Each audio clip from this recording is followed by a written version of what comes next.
अब हम क्वेश्चन करेंगे क्वेश्चन नंबर 12। क्वेश्चन नंबर 12 थोड़ा सा कॉम्प्लिकेटेड है, इसलिए उसका आइडिया आपको मैं पहले दे देता हूँ। इसमें हमें बिल्डिंग की हाइट दे रखी है 7 मीटर। 7 मीटर बिल्डिंग की हाइट है। इस 7 मीटर बिल्डिंग की हाइट से एक टावर के टॉप का जो एंगल ऑफ एलिवेशन है वो है 60 डिग्री का। ये हमें 60 डिग्री का एंगल दे रखा है और यहां से एंगल ऑफ डिप्रेशन भी बन रहा है इसी टावर के फुट का 45। हम जानते हैं एंगल ऑफ डिप्रेशन जब ऊपर से बनता है तो वो नीचे की ओर बनता है और ऐसे बनता है 45। तो हम अल्टरनेट इंटीरियर एंगल वाली प्रॉपर्टी लगाते हैं और इसको 45 कर देते हैं। इसमें बस यही थोड़ी सी कॉम्प्लिकेशन है कि एंगल ऑफ डिप्रेशन पहली बार आया और बच्चों को गड़बड़ हो जाती है इसको बनाने में। तो हमें कोई गड़बड़ नहीं करनी, हमें पहले 7 मीटर का हाई बिल्डिंग बनाना है एक साइड, उसके अपोजिट साइड में हमें टावर रखनी है। उस टावर की टोटल हाइट आप उसे h ले लेंगे, ये आपको फाइंड करनी है। इस बिल्डिंग से ऊपर देखते हैं टावर को, तो हमें इसका नाम देना है ABCDE। ये जो E पॉइंट है, E पॉइंट का A से E पॉइंट का एंगल बन रहा है 60 का और फिर A से C का एंगल ऑफ डिप्रेशन बन रहा है 45 का। इस तरीके से आपके पास दो ट्रायंगल आ गए, एक ट्रायंगल ये है, एक ट्रायंगल ये है। इन दोनों ट्रायंगल को आपको यूज करना है। आइए स्टार्ट करते हैं। सबसे पहले ABC। In triangle ABC theta है 45 का, परपेंडिकुलर गिवन है, AB हमें गिवन है 7 मीटर और बेस हमें नहीं गिवन है CB, इसे हमने x मीटर मान लिया। लेट तो हम क्या करेंगे, tan थीटा लिखेंगे, परपेंडिकुलर अपॉन बेस। tan 45 है, ये थीटा यहाँ पर 45 है, परपेंडिकुलर AB और base CB 7/x 1, x is equal to 7 metre. तो हमने x इक्वल टू 7 मीटर निकाला, हमने फाइंड कर लिया x इक्वल टू 7 मीटर। हमारा बेस अब आ चुका है। अब हम दूसरा ट्रायंगल लेते हैं, इन ट्रायंगल AED लेना है। अब इन ट्रायंगल AED, इस AED ट्रायंगल में थीटा है आपका 60 डिग्री का, परपेंडिकुलर आपको नहीं पता, तो आप क्या करें, इसको h मान लो।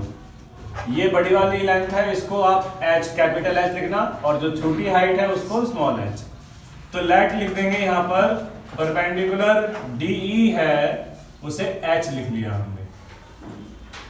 बेस DA है जो कि CB के इक्वल होगा, यानी बेस हो जाएगा x मीटर। tan थीटा लगाएंगे, perpendicular upon base tan 60 degree, perpendicular h base x, tan 60 की वैल्यू √3, h हमारे पास नहीं है, x आ चुका है 7, तो ये मल्टीप्लाई कर देंगे 7√3 इक्वल टू h। ये आ गई इक्वेशन सेकंड, ये आ गई फर्स्ट। आपको टोटल हाइट चाहिए, टोटल हाइट यानी कैपिटल H जो कि होगी h और ये 7 है इधर, h प्लस 7, h की जगह पर 7√3 रखेंगे, 7 कॉमन करो, √3 प्लस 1 मीटर। ये आपका आंसर।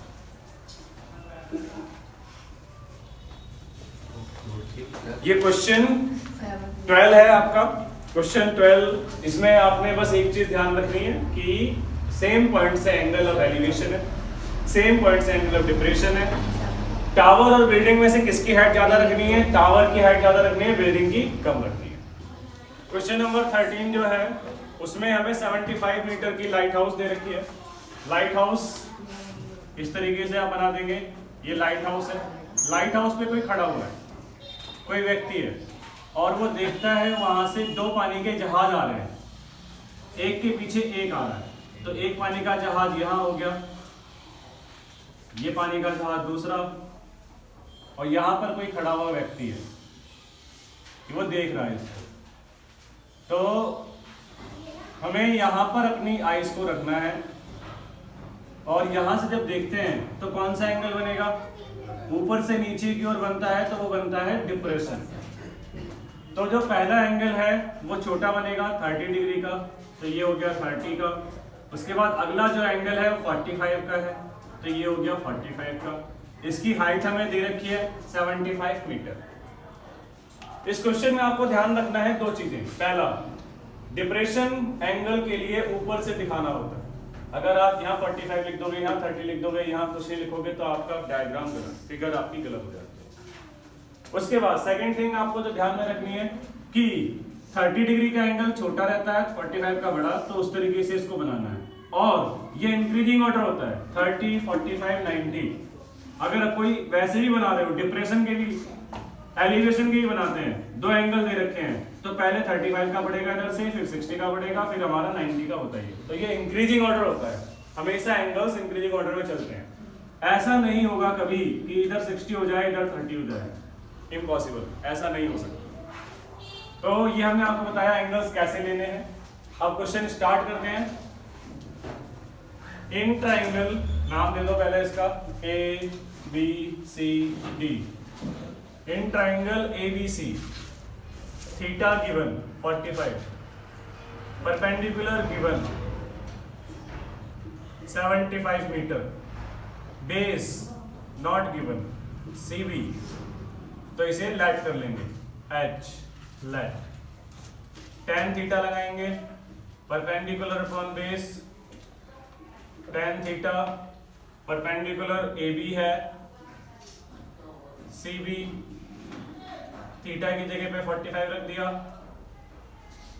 45, ए बी की जगह पर 75 और इसकी जगह पे x, ये हो जाता है 1, क्रॉस मल्टीप्लाई करेंगे तो x is equal to 75 metre. फिर हम सेकंड ट्राइंगल लेंगे, in triangle A B D, theta 30 degree का, परपेंडिकुलर सेम 75। इस परपेंडिकुलर के बाद आप लिखेंगे बेस। जब आप इसका बेस देखते हैं तो वो है डी से लेकर के बी तक, पूरा लेना है, डी सी तक नहीं है। तो डीबी कैसे आएगा? डीबी आएगा डीसी प्लस सीबी। अब डीसी नहीं है आपके पास तो यहाँ लिखना पड़ेगा let DC is equal to y, क्योंकि एक्स हम पहले लेट कर चुके हैं, एक्स इधर था, ये वाई। अब dB आ चुका है आपके पास x प्लस वाई। फिर आप tan थीटा लिखेंगे, tan theta perpendicular upon base, tan 30 perpendicular 75, x plus y 1 upon में √3 75 x प्लस वाई, इसको क्रॉस मल्टीप्लाई करा, ये आया आपको इक्वेशन नंबर सेकंड। ये फर्स्ट, फिर लिख देंगे from equation first and second, x की जगह पर 75 रख देंगे, 75 √3, y आपको फाइंड करना है, माइनस 75 कॉमन, √3 माइनस 1 मीटर, ये आ गया आपका y। यही आपको डिस्टेंस फाइंड करनी थी। अगर √3 की वैल्यू पुट करनी है तो आप पुट कर देंगे, क्वेश्चन में गिवन है तब रखते हैं, नहीं तो नहीं रखते। क्वेश्चन नंबर 14 है, इसमें हमें दिया हुआ है कि एक बैलून है, बैलून उड़ते हुए आगे की तरफ जाता है और एक लड़की उस बैलून को देख रही है। जब वो देखती है स्टार्टिंग में तो उसका एंगल था 60, तो आप इसका नाम दे देना ABC, ये आपका पहला ट्रायंगल बनेगा। इसकी जो टोटल हाइट है इसमें बैलून की बताई गई है 88.2। अब क्योंकि एंगल जो बनता है वो आइस से बनता है तो इस वजह से 1.2 उसमें से लेस कर देंगे, और थोड़ी देर बाद वो देखती है तो उसका एंगल हो जाता है 30। तब यहाँ पर हम हाइट 87 लेंगे, इसकी भी हाइट 87 और इसे x मान लेंगे, इसे y मान लेंगे। हमें ये बताना है कि वो उड़कर कितनी दूर चला गया जब एंगल 30 डिग्री था तब, यानी हमें y डिस्टेंस निकालनी है। क्वेश्चन नंबर ये 14 है। पहला ट्राइंगल है, इन ट्राइंगल ABC, थीटा है 60 डिग्री का, परपेंडिकुलर है BC जो है यहाँ पर 87 है, बेस नहीं दे रखा तो हम उसे x लेट कर लेंगे। परपेंडिकुलर और बेस की बात है, इसलिए tan theta perpendicular upon base, theta की जगह पे वैल्यू लगा देंगे 60, परपेंडिकुलर 87, बेस x, इसकी value √3, 87 upon x, x √3, 87 upon में √3, तो ये हो जाएगा 87 √3 अपॉन में 3, कैंसिल कर देंगे 29 √3। यहाँ पर हमारा आंसर आ चुका था इस स्टेप में, लेकिन क्योंकि रूट कभी नहीं होता तो हम क्या करते हैं, रेशनलाइज करते हैं। तो हमने यहाँ पर रेशनलाइज कर दिया। इसके बाद आप दूसरा ट्राइंगल लेंगे, इन ट्राइंगल ए बी सी, इसका नाम दे दिया डी और ई नाम दे देते हैं। तो इन triangle A D E, theta इसमें 30 है, परपेंडिकुलर इसमें 87, बेस यहाँ पर AE है, जिसमें AE के दो पार्ट हैं, AC प्लस CE। यहाँ हमें CE को लेट करना पड़ेगा, let CE is equal to y metre, तो AE हो जाएगा x plus y. tan theta perpendicular upon में बेस, tan 30 परपेंडिकुलर 87 है, बेस x प्लस वाई है, 1 अपॉन √3, 87 अपॉन में x plus y, cross multiply कर देंगे, x प्लस वाई 87 √3। यहाँ पर x की वैल्यू थी 29 √3, ये हमारी दूसरी इक्वेशन आ चुकी है, इक्वेशन नंबर 2। हम क्या करेंगे, यहाँ लिख देंगे from equation first and second, x की जगह पर 29 √3 आ जाएगा, y एज इट इज रहेगा 27 √3, ये उधर भेज दिया जाएगा, 87 √3 माइनस 29 √3, दोनों में इसमें से इसे लेस कर देंगे, 58 √3, यही आपका आंसर है बीटा। तो ये हमने इन दोनों के बीच की डिस्टेंस निकाल दी कि बैलून इस पॉइंट से इस पॉइंट तक गया तो उसकी डिस्टेंस कितनी है, उसकी डिस्टेंस 58 √3 है। ये था क्वेश्चन नंबर 18 14। चल करते भाई करते हैं अब कहीं